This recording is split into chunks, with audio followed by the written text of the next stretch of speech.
was Pete the Killer, who was Sally Balls' brother. Took care of that thing for you.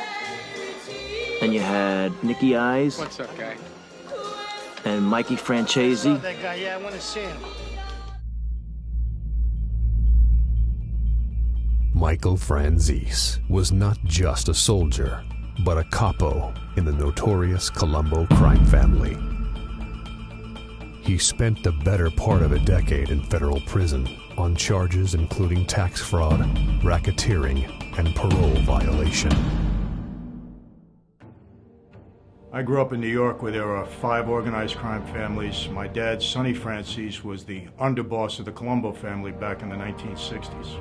I went to see my dad in Leavenworth in the visiting room, and I said, "Dad, I'm not going to school anymore." And he said, "Okay, son, but if you're going to be on the street, then I want you on the street the right way." In his mind, the right way was to become a member of his life. He said, "Go home, somebody be in touch with you, do whatever you're told." That's how it started for me. He was a made member of organized crime.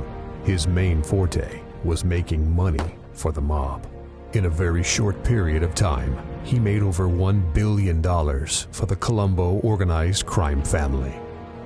Yeah, by far the most lucrative business I got involved in was the wholesale gasoline business. And in a nutshell, we devised a way to collect the taxes, not pay the government the taxes. And I was there to be in business, and to make money, real money. Life magazine called him the mob's young genius. The government calls him one of the biggest money earners in the history of organized crime. Handsome and high-living young man, as rich as royalty, and royalty is a prince of the mafia. Made millions, lived a flashy life, and came to be known as the Yuppie Don. Did you fix any games in college? Absolutely. He says he doesn't have $14 million. He doesn't. He has about $50 million. How do you know that? Because I personally delivered it to him. I was notorious, infamous, maybe sophisticated at times, but I was a criminal.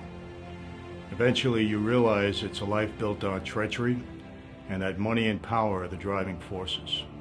And I began to question the life and my commitment to the life at that time. Making the most money for the mob since Al Capone, Michael was the youngest person listed on Fortune magazine's 50 most wealthy and powerful mob bosses. Now, as one of the only guys from that list still alive, Michael has transitioned from powerful mob boss to now speaking in front of thousands of people each week.